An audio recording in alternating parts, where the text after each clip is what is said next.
نحمده ونستعينه ونستغفره ونعوذ بالله من شرور أنفسنا ومن سيئات أعمالنا من يهده الله فلا مضل له ومن يضلله فلا هادي له وأشهد أن لا إله إلا الله وحده لا شريك له وأشهد أن محمدا عبده ورسوله يا أيها الذين آمنوا اتقوا الله حق تقاته ولا تموتن إلا وأنتم مسلمون يا أيها الناس اتقوا ربكم الذي خلقكم من نفس واحدة وخلق منها زوجها وبث منهما رجالا كثيرا ونساء واتقوا الله الذي تساءلون به والأرحام إن الله كان عليكم رقيبا يا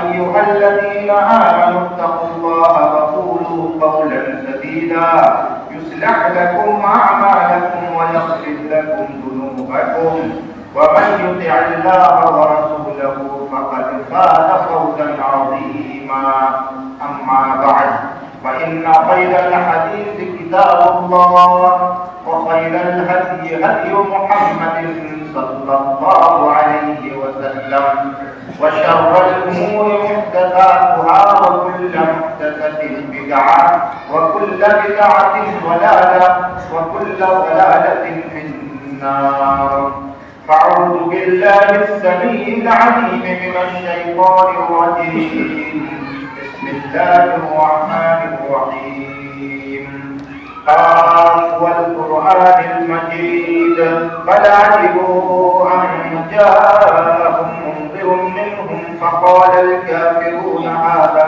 شيء عجيب أئذا متنا وكنا ترابا ذلك رجع بعيد قد علمنا ما تنقص الأرض منهم وإننا كتاب حفيظ بل كذبوا بالحق لما جاءهم فهم في أمر مريج أفلم ينظروا إلى السماء فوقهم كيف بنيناها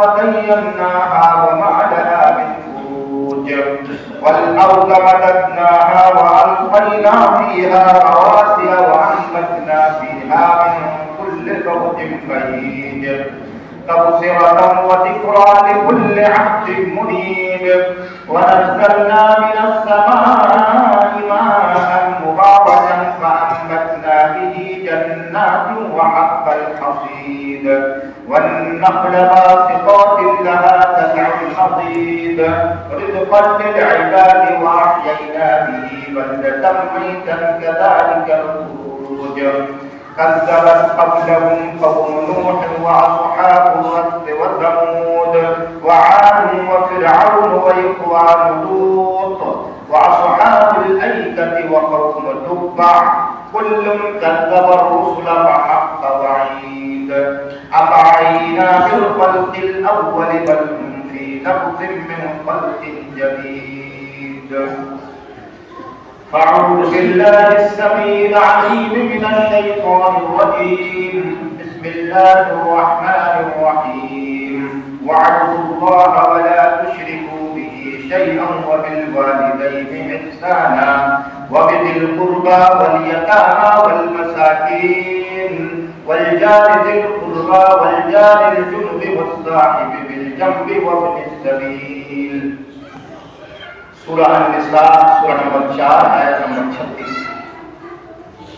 وعن عائشة رضي الله تعالى عنها قالت قال النبي صلى الله عليه وسلم ما زال جبريل يوصيني بالجار حتى ظننت أنه سيحدثه رواه البخاري حديث نمبر 6014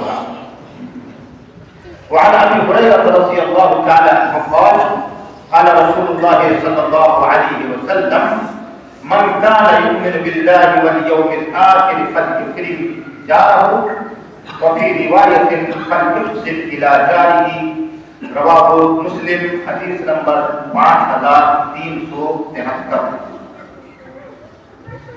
سامعین کرام، بزرگوں اور دوستوں، سب سے پہلے اللہ رب العالمین کی تعریف حمد و ثنا کبریائی اور بڑائی اس اللہ وحدہ لا شریک لہ کے لیے ہے جس نے ہمیں اور آپ کو انسان بنایا، عقل و شعور اور دانائی عطا فرمائی، چلنے پھرنے کا ڈھنگ سکھایا۔ أَلَمْ نَجْعَلْ لَهُ عَيْنَيْنِ وَلِسَانًا وَشَفَتَيْنِ، بہت ساری نعمتوں کا تذکرہ اللہ رب العالمین نے کلام پاک میں مختلف جگہ ارشاد فرمایا۔ اللہ رب العالمین نے ہم انسانوں کو پیدا کر کے ہمیں مسلمانوں میں شمار کیا، اللہ کی بہت بڑی تعریف ہے۔ ورنہ آج دنیا میں دیکھیے ہزاروں قسم کے لوگ کن کن چیزوں کو اپنے نفع نقصان کا مالک سمجھ رہا ہے۔ آپ تعجب کریں گے کہ انسانوں کے پاس ہر طرح کی عقل ہے، آسمانوں کی سیر و سیاحت کر رہے ہیں، بڑے بڑے انٹیلیجنس انسان ہے، جینیس ٹائپ کے آدمی ہے، لیکن یہ بات ان کی سمجھ میں نہیں آ رہی ہے کہ ہمارا خالق کون ہے۔ سب سمجھ رہا ہے، ستاروں میں کیا ہونا ہے وہ بھی وہ جان رہا ہے، ہواؤں میں اڑ کر کیا کرنا ہے وہ بھی اس نے ایجاد کر لیا، لیکن اپنی تخلیق کا مقصد اور اپنے خالق کو سمجھ نہیں پایا۔ لیکن اللہ رب العالمین نے آپ کو وہ ملکہ دیا، اللہ کی مہربانی سے آپ نے اسے رب مانا جو ساری کائنات کا رب ہے، آپ نے اسے رازق مانا جو ساری کائنات کے ذرے ذرے کا رزق دینے والا ہے۔ اللہ رب العالمین کی ان کی تعریف و توصیف اس بات پر بھی ہے کہ انہوں نے مسلمانوں میں ہمیں جناب محمد رسول اللہ صلی اللہ علیہ وسلم کی امتی ہونے کا شرف بخشا، اور یہ ایسا شرف ہے کہ دوسرے انبیاء بھی نبی محمد صلی اللہ علیہ وسلم کی امتی ہونے کی آرزو اور تمنا کرتے ہیں۔ اور اللہ رب العالمین نے کلام پاک میں کہا کنتم خیر امۃ اخرجت للناس، کہ تم ہی سب سے بہترین امت ہو۔ اللہ رب العالمین کی انگنت تعریف اور توصیف کے بعد انگنت رحمت نازل ہو ہمارے اور آپ کے آخری رسول سید الانبیاء سید البشر جناب محمد رسول اللہ صلی اللہ علیہ وسلم پر، جنہوں نے ہمیں انسانیت سکھائی، جنہوں نے ہمیں نفع نقصان، اچھا اور برا، خراب اور فائدے مند کون سی چیزیں ہیں، نفع نقصان پہنچانے والی کون سی چیزیں ہیں، ان تمام چیزوں کی تمیز کرنے کے لیے بہت سارے اصول اور ضابطے بتائے۔ ما ترکت شیئا یقربکم الی اللہ ویبعدکم عن النار الا وامرتکم به وما ترکت شیئا یقربکم الی النار ویبعدکم عن النار الا ونهیتکم عنہ۔ یعنی اس حدیث میں اللہ کے رسول صلی اللہ علیہ وسلم فرماتے ہیں کوئی ایسی چیز نہیں ہے قیامت تک جو انسانوں کے لیے نفع بخش ہو، انسانوں کو اللہ سے قریب کرنے والی ہو اور انسانوں کو جہنم سے دور کرنے والی ہو، مگر میں نے اس چیز کا انہیں حکم دے دیا۔ وما ترکت شیئا، اور کوئی ایسی چیز ہم نے چھوڑا ہی نہیں یقربکم الی النار، جو انسانوں کو جہنم سے قریب کرے، ویبعدکم عن النار، اللہ سے دور کرے، کوئی ایسی چیز نہیں ہے الا ونهیتکم عنہ، مگر ان چیزوں سے ہم نے انسانوں کو روک دیا ہے، منع کر دیا ہے۔ اللہ رب العالمین آپ پر ایک دو نہیں لاکھ کروڑ نہیں بلکہ انگنت رحمت نازل فرمائے۔ اللهم صل على محمد وعلى آل محمد كما صليت على إبراهيم وعلى آل إبراهيم إنك حميد مجيد۔ اللهم بارك على محمد وعلى آل محمد كما باركت على إبراهيم وعلى آل إبراهيم إنك حميد مجيد۔ بزرگوں، خطبہ مسنونہ کے بعد میں نے آپ اللہ کے سامنے کلام پاک سورہ النساء سورہ نمبر 4 سے ایک آیت کریمہ آیت نمبر 36 اور جناب محمد رسول اللہ صلی اللہ علیہ وسلم کی وہ زبان جس زبان نے کبھی جھوٹ بولا ہی نہیں، نہ بچپنا میں، نہ نوجوانی میں، نہ جوانی میں اور نہ بڑھاپے میں، کبھی بھی اس زبان نے جھوٹ بولا ہی نہیں۔ ان کی سچی اور پکی زبان سے نکلی ہوئی دو احادیث کریمہ جن کو سید المحدثین امام بخاری رحمۃ اللہ علیہ نے اپنے صحیح کے اندر اور امام مسلم رحمۃ اللہ علیہ نے اپنے صحیح کے اندر نقل کیا ہے، ان نصوص کو سامنے رکھتے ہوئے مختصر وقت میں چند باتیں کہنے کی کوشش کروں گا۔ اللہ رب العالمین سے میں دعا کروں کہ پروردگار عالم تو مجھے حق بات بولنے اور پھر ہم تمام لوگوں کو ان حق باتوں پر عمل کرنے کی قوت اور توفیق عطا فرما۔ بزرگوں، اللہ رب العالمین نے جب انسان کو پیدا کرنے کا سلسلہ حضرت آدم علیہ السلام سے شروع کیا اور پھر ان کے بعد ان کی بیوی کو پیدا کیا اور پھر دنیا میں بھیج دیا، پھر ان کے بچے ہوئے، حابیل ہوئے، قابیل ہوئے، پھر بچیاں بھی پیدا ہوئی۔ اس کے بعد دھیرے دھیرے انسانوں کا سلسلہ شروع ہوا اور آبادیاں بڑھنے لگی۔ جس وقت آبادی تھی ہی نہیں تو اس وقت آبادی میں رہنے کا جو اصول اور ضابطہ اس کی کوئی ضرورت بھی نہیں تھی۔ جب کوئی آدمی تنہا رہے تو لوگوں کے ساتھ رہنے کا جو آداب ہے اس کو بولنے کی ضرورت ہی نہیں، اس لیے کہ وہ اکیلے تنہا۔ حضرت آدم علیہ السلام کے بچے پیدا ہوئے اور دھیرے دھیرے انسان کا سلسلہ بڑھنا شروع ہوا۔ اللہ رب العالمین سورہ نساء کی پہلی نمبر آیت میں ان چیزوں کو بیان کیا ہے کہ ہم نے انسانوں کو پیدا کیا ایک نفس سے اور ایک مرد عورت سے پیدا کیا، اور پھر سلسلہ کو بڑھاتے بہت لمبی چوڑی یعنی اس کی نسلیں پیدا ہو۔ اب نسل بہت جب ہو گئے دھیرے دھیرے تو اب ان لوگوں سے بعض کو تکلیف بھی ہوتی ہے اور بعض کو راحت بھی ملتی ہے۔ ہم جب آبادی میں رہتے ہیں، لوگوں کے بیچ میں رہتے ہیں تو ہر طرح کے لوگ ہمیں ملتے ہیں، کچھ ہمیں آرام پہنچانے والے ہوتے ہیں اور کچھ ہمیں نقصان بھی پہنچانے والے ہوتے ہیں، کچھ میٹھی بولنے والے ہوتے ہیں اور کچھ تلخ بولنے والے بھی ہوتے ہیں، کچھ دعا دینے والے بھی ہوتے ہیں اور کچھ بد دعا دینے والے بھی ہوتے ہیں، کچھ انفرادی زندگی میں تکلیف پہنچاتے ہیں، کچھ اجتماعی زندگی میں تکلیف پہنچاتے ہیں۔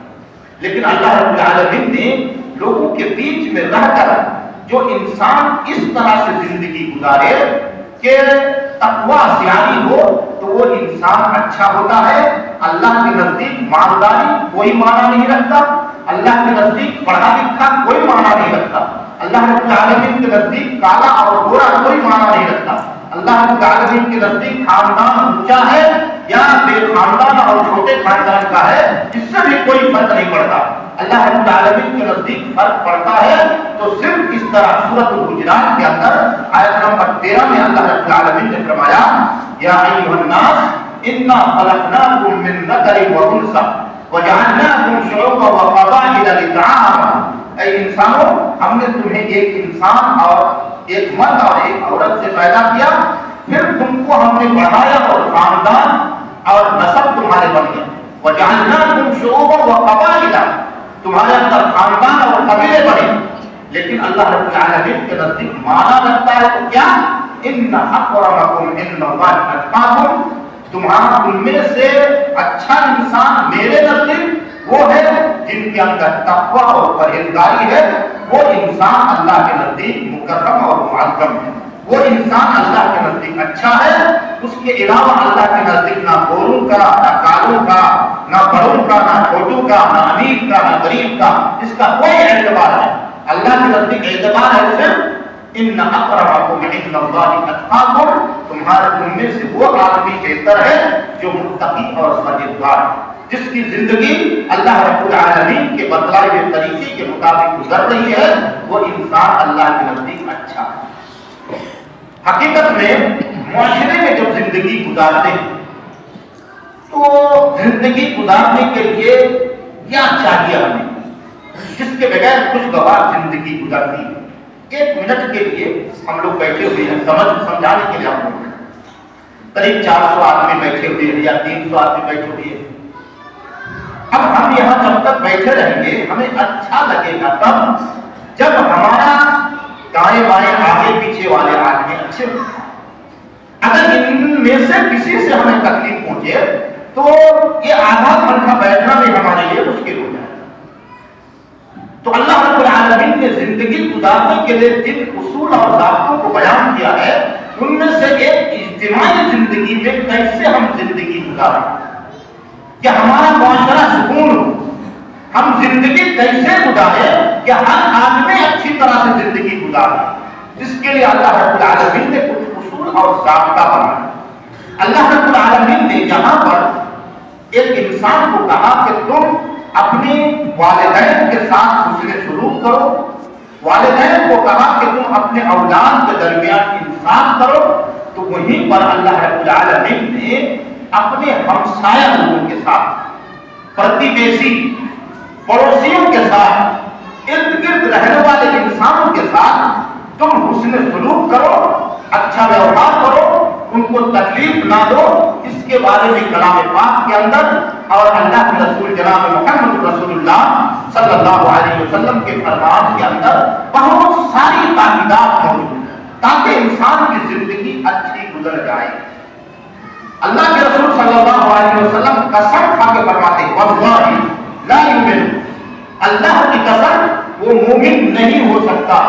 واللہ لا یؤمن، پھر فرماتے ہیں کہ اللہ کی قسم وہ مومن نہیں ہو سکتا. واللہ لا یؤمن، 3 مرتبہ قسم کھا کے آپ فرماتے ہیں. صحابہ کرام نے فرمایا قیل من یا رسول اللہ کے رسول صلی اللہ علیہ وسلم کون آدمی مومن نہیں ہو سکتا؟ آپ نے فرمایا من لا یأمن جارہ بوائقہ، جس کا پڑوسی اپنے پڑوسی کے تکلیف سے محفوظ نہ ہو. میں ایک معاشرے میں زندگی گزار رہا ہوں، میرا گھر جہاں ہے، ہمارے آگے کسی کا گھر ہے، ہمارے پیچھے بھی کسی کا گھر ہے، دائیں بھی کسی کا گھر اور بائیں بھی کسی کا گھر ہے.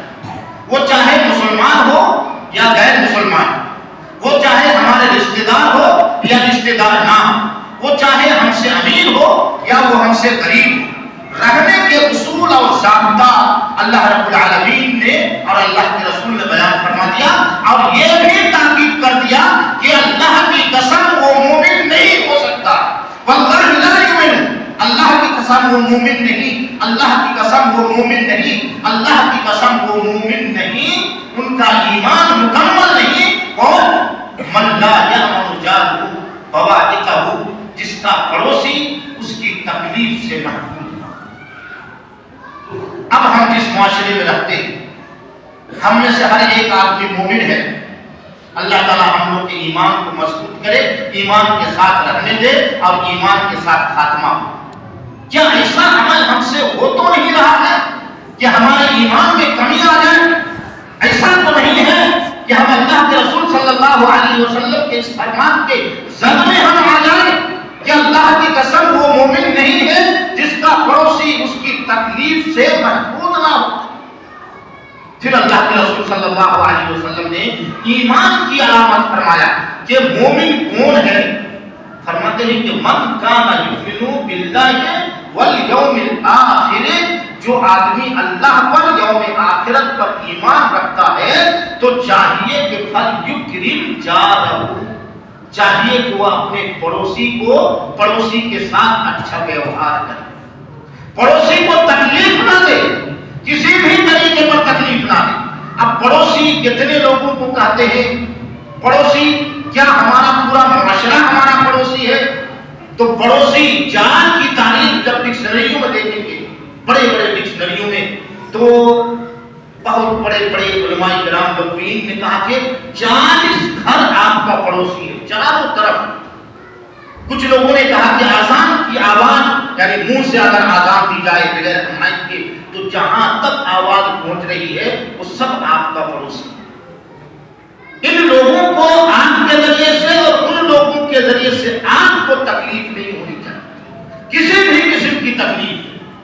پڑوسیوں کے 3 کیٹیگریز ہوتے ہیں اور ان کے حقوق بھی اس طرح سے ہوتے ہیں. اگر پڑوسی آپ کا بھائی ہے، رشتہ دار ہے اور مسلمان بھی ہے تو ان کے 3 حقوق ہوتے ہیں. ایک تو رشتہ داری کا حق، ایک پڑوسی ہونے کا حق اور ایک مسلمان ہونے کا حق. اگر آپ کا پڑوسی مسلمان ہے، رشتہ دار نہیں ہے، تو ان کا 2 حق ہے، ایک تو پڑوسی ہونے کا حق اور ایک مسلمان ہونے کا حق. رشتہ دار نہیں ہے اس لیے وہ حق ان کا نہیں ہے. اور ایک پڑوسی ایسے بھی ہوتے ہیں جو نہ مسلمان ہے اور نہ آپ کے خاندان کا ہے، رشتہ دار ہے، بلکہ وہ غیر مسلم ہے، تو ان کا بھی ایک حق ہے صرف پڑوس ہونے کا. میرے بھائیوں، پڑوسی صرف گھر کے پڑوسی نہیں ہوتے. ایک مسلمان کو زندگی کے ہر ناحیے سے زندگی گزارنے کا طریقہ شریعت نے بتایا. ایک پڑوسی آپ کے گھر کا پڑوسی ہے اور ایک پڑوسی وقتی پڑوسی ہوتا ہے. آپ کہیں سفر میں جا رہے ہیں، آپ کے ٹرین میں آپ کی سیٹ، اسی کے بغل میں ایک اور کسی کی سیٹ، وہ جب تک آپ جائیں گے وہ آپ کا پڑوسی ہے، انہیں بھی آپ تکلیف نہیں دے سکتے کسی بھی طریقے سے. سفر کے اندر بھی آپ کو ان پڑوسیوں کا حق آپ کو رکھنا ہوگا. مسافر ہیں آپ تو سفر کی حالت میں حج میں گئے ہیں، عمرے میں گئے ہیں، یا کسی اور کام سے گئے ہیں، ایک ہوٹل میں آپ نے کمرہ لیا ہے، وہاں پر آپ 2 دن رہیں گے، آپ کے بغل میں کسی نے کمرہ لیا ہے، وہ آپ کا پڑوسی ہے، ان کو بھی آپ کسی طرح کی تکلیف نہیں دے سکتے ہیں، وہ وقتی طور پر پڑوسی ہے. میرے بھائیوں، پڑوسیوں کے ساتھ حسن سلوک. جناب محمد رسول اللہ صلی اللہ علیہ وسلم کی چھوٹی بیوی، چہیتی بیوی اما عائشہ رضی اللہ تعالی عنہا فرماتی ہیں کہ میں اللہ کے رسول صلی اللہ علیہ وسلم کو یہ کہتے ہوئے سنا، صحیح بخاری کی روایت، کہ اللہ کے رسول فرماتے ہیں ما زال جبریل یوصینی بالجار. حضرت جبرائیل امین آ کے بار بار مجھے پڑوسیوں کے بارے میں وصیت کرتے ہیں، پڑوسیوں کے بارے میں اچھے سلوک کا حکم دیتے ہیں، پڑوسیوں کے ساتھ اچھا ویوہار کرنے کا طریقہ بتلاتے ہیں. اتنی زیادہ بتلاتے ہیں، اتنی زیادہ بار انہوں نے بتلایا، حتی ظننت انہ سیؤرثہ، مجھے خیال ہوا کہ شاید پڑوسیوں کو میرے میراث کا ترکہ کا حقدار نہ بنا. میرا پڑوسی میرا کوئی رشتہ دار نہیں ہے، لیکن شاید کہ میرے مال میں مر جاؤں گا تب جس طرح میرا بیٹا حق پائے گا، میری بیٹی حق پائے گی، میرے ابو حق پائیں گے، میری امی حق پائیں گی، اسی طرح ایک پڑوسی کو بھی شریعت حق نہ دینا. اتنی تاکید اللہ کے رسول صلی اللہ علیہ وسلم نے فرمائی. صحیح بخاری کی روایت، ما زال جبریل یوصینی بالجار. جبرائیل علیہ السلام بار بار ہمیں وصیت کر رہے ہیں، بار بار وصیت کر رہے ہیں کہ پڑوسیوں کے ساتھ اچھا سلوک کرو، پڑوسیوں کے ساتھ اچھا ویوہار کرو، پڑوسیوں کے حقوق کا خیال رکھو، پڑوسی کو تکلیف نہ دو. تم اگر کھاؤ ان کے گھر پہ اگر بھوکے ہیں تو انہیں بھی کھلانے کی کوشش کرو. ایک حدیث میں تو یہ بھی ہے کہ تم جب سالن پکاؤ، گوشت پکاؤ اور بہت کم گوشت ہے تو تم اس میں پانی زیادہ دے دو، اس کا شوربہ گریوی زیادہ بنا دو اور اس میں سے تم اپنے پڑوسی کو دے دو. اگر نہیں ہے زیادہ تو شوربہ زیادہ بنا کر اپنے پڑوسی کے حقوق کو ادا کرو. اتنی ساری وصیتیں اتنی مرتبہ کر رہے تھے کہ حتی ظننت انہ سیؤرثہ، مجھے خیال ہوا کہ شاید پڑوسی کو ترکہ میں حصے دار نہ بنا. جناب محمد رسول اللہ صلی اللہ علیہ وسلم کی پوری زندگی آپ دیکھیں گے کہ آپ کیسے ویوہار کرتے تھے، پڑوسیوں کے ساتھ کیسا حسن سلوک ہوتا. پڑوسیوں کا حق ادا کرنے کا کئی طریقے ہوتے ہیں میرے بھائی. ایک تو یہ ہے کہ آپ ان کو تکلیف نہ پہنچائیں، لیکن ایک حق یہ بھی ہے کہ آپ ان کے چھوٹے چھوٹے جو معصوم بچے وہ کبھی کھیلتے ہیں، کودتے ہیں، پڑوس میں گھر ہے، وہ کبھی چلاتے ہیں، کبھی روتے ہیں، ان چیزوں کو برداشت کرنا بھی پڑوسی کا حق ہے. اب آپ چھوٹے بچوں کی لڑائی کو لڑنے لگے تو یہ کہے کہ آپ اچھے پڑوسی نہیں ہیں. آپ کے پڑوس کا چھوٹا سا بچہ آپ کے دروازے کو کھٹکھٹا کے چلا گیا، اب آپ ان کے باپ کے ساتھ لڑنے لگے، وہ یہ کہ آپ اچھے پڑوسی نہیں ہیں. کیوں؟ بھائی چھوٹا سا معصوم سا بچہ وہ اتنا پوچھتا نہیں ہے. تو کہ کبھی پڑوسی کو تکلیف تو نہ دینا، لیکن پڑوس کی طرف سے، چھوٹے بچوں کی طرف سے بغیر چاہے نسیان عمدن نہ ہو، بلا سوچے سمجھے یا معصوموں کے ذریعے سے کوئی تکلیف پہنچ جائے تو ان تکلیفوں کو برداشت کرنا بھی پڑوسی کا حق ہے. ایک اچھے پڑوسی کی یہ بھی علامت ہے. جناب محمد رسول اللہ صلی اللہ علیہ وسلم کی زندگی دیکھی، پہلی وحی جب آئی، پہلی وحی صحیح بخاری کے 3 نمبر کی حدیث، پہلی، دوسری، تیسرے نمبر کی لمبی چوڑی حدیث حضرت خدیجہ رضی اللہ تعالیٰ عنہ کے ساتھ پورا معاملہ ہوا ہے، لیکن بیان اما عائشہ رضی اللہ تعالیٰ عنہ کرتی. اللہ کے رسول جب آئے تو بولے کہ لقد خشیت علی نفسی عائشہ، میں وہ خدیجہ میں مر جاؤں گا. لقد خشیت علی نفسی، میں اپنے آپ کو ہلاکت کے دہانے پر دیکھ رہا ہوں، مجھے چادر اڑا دو. اور آپ کے سینہ تھک تھک کر رہا تھا، پریشان ہو گئے تھے. عجیب واقعہ پیش آیا. اما خدیجہ کیا فرماتی ہے؟ اپنے شوہر کو شانتی دلاتے ہوئے، شوہر کے سر پر ہاتھ پھیرتے ہوئے ایک بہترین جملہ انہوں نے استعمال کیا تھا، اور وہ جملہ 5 صفات پر مشتمل تھی۔ اما خدیجہ فرماتی ہیں کلا واللہ ما یجزیک اللہ ابدا، اللہ کے رسول آپ کو اللہ تعالیٰ رسوا نہیں کرے گا، ہلاک و برباد نہیں کرے گا۔ کیوں؟ اس لیے کہ آپ میں یہ خوبی ہے کیا؟ انک لتصل الرحم وتحمل الکل وتكسب المعلوم وتقري الضيف وتعين على نوائب الحق۔ اللہ کے رسول آپ میں یہ خوبی موجود ہے، آپ یہ اچھے ویوہار کرتے ہیں، آپ پڑوسیوں کے ساتھ، رشتہ داروں کے ساتھ صلہ رحمی کرتے ہیں، لوگوں کا بوجھ اٹھاتے ہیں، جنہیں کاروبار کرنے کا ڈھنگ نہیں ہے انہیں ڈھنگ سکھاتے ہیں، جو آدمی دم سے پریشان ہے ان کے دم کو دور کرتے ہیں، جو ظاہری بوجھ میں دب گئے ہیں ان کے بوجھ کو اٹھاتے ہیں۔ اللہ کے رسول آپ میں اتنی ساری اچھی خوبیاں ہیں، آپ کو اللہ تعالیٰ ہلاک و برباد نہیں کرے گا۔ میرے بھائیوں، اللہ کے رسول جناب محمد رسول اللہ صلی اللہ علیہ وسلم کی پوری زندگی لوگوں کے ساتھ حسن سلوک، پڑوسیوں کے ساتھ اچھے ویوہار کرتے کرتے آپ نے گزار دیا۔ اللہ کے رسول صلی اللہ علیہ وسلم فرماتے ہیں کہ میاں بیوی معاشرے میں اچھا آدمی کون ہے؟ معاشرے میں جیسے ہم جتنے لوگ بیٹھے ہیں، اچھا کون ہے جاننے کے لیے کوئی مشین نہیں پیدا ہوئی ہے کہ بغل میں دوائی اور نکالے تو میٹر بدلا دے، گریڈ بدلا دے، اتنا میٹر ہمارا ایمان کا ہے اور آپ کے ایمان کا ہے۔ لیکن اللہ کے رسول کیا فرماتے ہیں؟ خیرکم، تم میں سے بہتر انسان وہ ہے جو خیرہم لجیرانہ، جو اپنے پڑوس کے نزدیک اچھا ہو گیا، وہ انسان معاشرے کا سب سے اچھا۔ آپ کیسے ہیں؟ آپ کے پڑوسی سے پوچھا جائے گا کہ مولانا نور الہدیٰ صاحب کیسے ہیں آدمی؟ اگر پڑوسی بتلا دے نہیں آدمی ٹھیک ہے تو جان لیجیے کہ آپ اچھے ہیں۔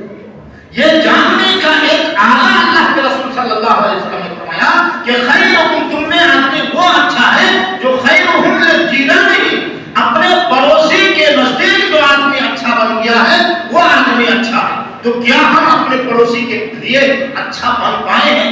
کیا ہم پڑوسیوں کو اپنے چھجے سے تکلیف پہنچاتے ہیں؟ کیا ہم پڑوسی کو ٹی وی کے والیوم کے تیز کر کے نقصان پہنچاتے ہیں؟ کیا ہم اپنے پڑوسیوں کو اپنے اے سی کے گرم ہوا کے ذریعے سے تکلیف پہنچاتے ہیں؟ کیا ہم پڑوسیوں کو اپنے کھڑکی سے دھوپ پھینک کر تکلیف پہنچاتے ہیں؟ کیا ہم اپنے پڑوسی کو اپنے گھر کے اوپر سے ڈسٹ پھینک کر اس محلے کو، اس راستے کو ڈسٹ بین بنا کر تکلیف پہنچاتے ہیں؟ اگر ایسا ہے تو گویا کہ معاشرے کا اچھا آدمی میں نہیں۔ اس لیے کہ جناب محمد رسول اللہ صلی اللہ علیہ وسلم نے فرمایا وہ انسان اچھا ہے ہی نہیں بلکہ مومن ہی نہیں ہے جو اس کا پڑوسی اس کی تکلیف سے محفوظ نہ ہو۔ جناب محمد رسول اللہ صلی اللہ علیہ وسلم کے ایک واقعہ کو امام بخاری رحمۃ اللہ علیہ نے الادب المفرد کے اندر ذکر کیا کہ جناب محمد رسول اللہ صلی اللہ علیہ وسلم نے فرمایا، 2 عورتوں کے بارے میں فرمایا کہ ایک ان کے سامنے ذکر آیا کہ ایک عورت تہجد گزار، 5 وقت کی نماز بھی پڑھتی تھی، تہجد کی بھی نماز پڑھتی تھی، نوافل بھی پڑھتی تھی، روزہ بھی رکھتی تھی، سب اچھا کام کرتی تھی، لیکن وہ زبان کی تیز تھی، پڑوسیوں کو گالی گلوچ کرتی تھی، چھوٹی چھوٹی بات پر برا بھلا کرتی تھی۔ جناب محمد رسول اللہ صلی اللہ علیہ وسلم نے فرمایا یہ عورت جہنمی ہے، یہ عورت جہنمی ہے۔ کیوں؟ 5 وقت کی نماز پڑھ کر، تہجد گزار بن کر، روزوں کی پابندی کر کے، ہر اچھا کام کر کے بھی جنت نہیں جا پائی۔ کیوں؟ اس لیے کہ اپنے پڑوسی کو اپنی زبان سے تکلیف پہنچا دی۔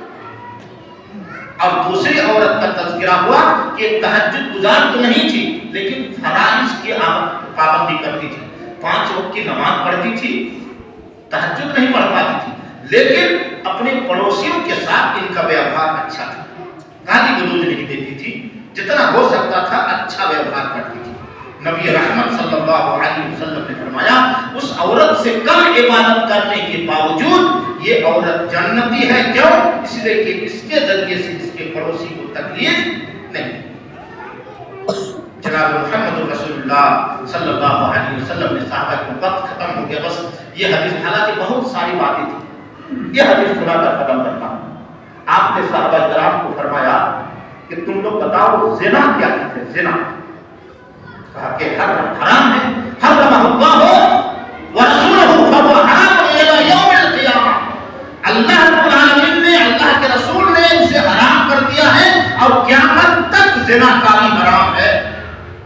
نبی رحمت فرماتے ہیں کہ تم میں سے کوئی آدمی اگر 10 عورت سے زنا کرے، 10 عورت سے، 10 خاتون سے زنا کیا، یہ ہلکا گناہ ہے اس زنا سے کہ جو آدمی اپنے پڑوس کی کسی لڑکی سے زنا کرے۔ اپنے پڑوس کی کسی خاتون سے زنا 10 عورت سے زنا کرنے سے بھاری ہے۔ کیوں؟ اسی طرح آپ کو اسی حدیث میں ہے کہ چوری کیا چیز ہے، تو فرمایا وہ حرام ہے، اللہ نے، اللہ کے رسول نے حرام قرار دیا اور قیامت تک چوری حرام ہے۔ آپ نے فرمایا تم میں سے کوئی آدمی اگر 10 گھروں میں چوری کرے تو وہ چوری ہلکا ہے، ہلکی ہے اس کے مقابلے میں کہ اپنے پڑوس کے گھر میں آدمی چوری کرتا ہے۔ کیوں؟ اس لیے میرے بھائیوں کہ پڑوس سے بھروسہ ہوتا ہے، وہ کہیں سفر میں جاتا ہے تو امیدیں ہوتی ہے کہ میرا پڑوسی میرا خیال کرے گا۔ ہمارے گھر میں کوئی بیمار پڑ جائے تو سب سے پہلے پڑوسی کو علم ہوگا، وہ فوراً ایمبولینس بلا کر ہمارے گھر کے لوگوں کو ہاسپٹل پہنچائے گا۔ اگر کوئی سبزی یا ترکاری یا کوئی چیز ختم ہو گئی تو ہمارا پڑوسی جا کر ہمارے گھر میں وہ چیز پہنچائے گا۔ ہمارے گھر کے ہر آرام میں وہ آرام محسوس کرے گا اور ہر تکلیف میں وہ تکلیف محسوس کرے گا۔ ہر نقصان دہ چیز کو ہمارا پڑوسی دور کرنے کی کوشش کرے گا اور ہر اچھائی کو ہم تک بھی پہنچانے کی کوشش کرے گا۔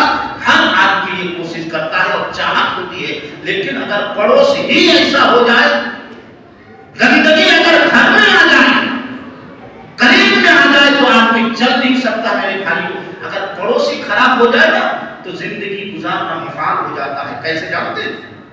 دور کا آدمی تکلیف پہنچائے یا ہم تکلیف برداشت کر لیں گے۔ ایک آدمی جوتا پہن کے چلتا ہے، ہزاروں کنکریاں پڑی رہتی ہیں، شیشے ٹوٹے پھوٹے پڑے ہیں، لیکن میں جوتوں سے روکتے ہوئے چلا جاؤں گا، کوئی کنکری ہمیں تکلیف نہیں پہنچائے گی۔ لیکن ان کنکریوں میں سے ایک کنکری اگر جوتے کے اندر آ جائے تو ایک کنکری جوتوں کے اندر آ گئی، اب آپ چل نہیں سکتے، فوراً رکیں گے جب تک جوتا اتار کے اس کنکری کو باہر نہیں پھینکیں گے، اب آپ چل نہیں سکتے۔ کیوں؟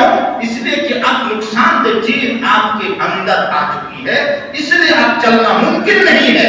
باہر جب تک پریشانی تھی ہم روکتے ہوئے چلے جا رہے تھے۔ میرے بھائیوں دور کا انسان ہمیں نقصان پہنچائے ہم برداشت کر لیں گے، لیکن پڑوس اگر ہمیں تکلیف دینے لگے تو بھائی برداشت نہیں کر پائے، معاشرہ چل ہی نہیں سکتا ہے، درہم برہم ہو جائے گا، سکون غارت ہو جائے گا۔ کہیں آپ ایک رات کے لیے باہر نہیں جا سکتے اگر آپ کے پڑوسی سے آپ کو خطرہ محسوس ہونے لگے، اور اگر خطرہ محسوس نہ ہو تو آپ مہینوں باہر آرام کے ساتھ رہ سکتے ہیں کہ انشاءاللہ العزیز ہمارا پڑوسی ہمارا خیال کرے گا۔ اسی لیے اللہ کے رسول نے ایک دعا سکھلائی تھی، وہ دعا یاد کر لیجیے گا، اللہم اغفر لی ذنبی ووسع لی فی داری وبارک لی فی رزقی، کہ اللہ رب العالمین اللہم اغفر لی ذنبی، اللہ تعالیٰ تو میرے گناہوں کو معاف کر دے، ووسع لی فی داری، اور اللہ تعالیٰ تو ہمارے گھر کو گشادہ بنا دے، وبارک لی فی رزقی، اور ہماری روزیوں میں برکت دے۔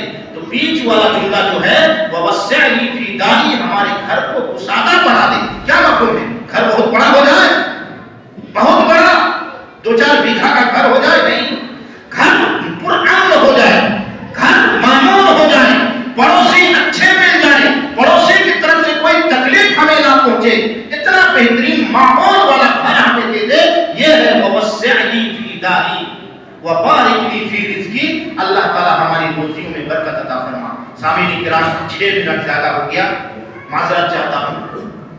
اب 2 منٹ میں ہم خلاصہ آپ لوگوں سے چاہیں گے کہ خلاصہ کیا ہے، خطبے کا ماحصل کیا ہے، لب لباب نچوڑ یہ ہے کہ معاشرے میں زندگی گزارنے کے لیے سب سے بہترین اور پہلی ضرورت جو ہے وہ ہے امن و شانتی، امن و شانتی اور سکون۔